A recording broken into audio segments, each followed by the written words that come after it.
Magiging alaala na lang ba ang ilog na ito sa pamilyang nawala ng anak?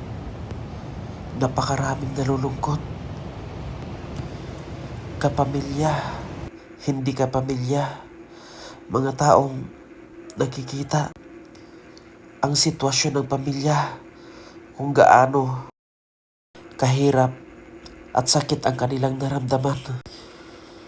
Sa ilog na ito, matatapos ang buhay ng isang bata.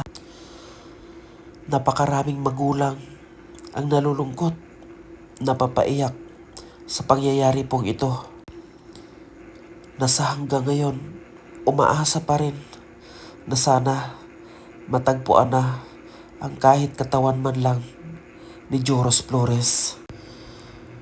Sa ika-pang-10 araw sa ngayon, sana mabigyan na ng lunas ang lahat-lahat ng haka-haka ng mga tao upang matapos na rin ang problema at mga issues na kinakaharap ng pamilyang ito. Sana po Lord, sa araw na ito, ibigay mo na sa kanila ang batang nawawala,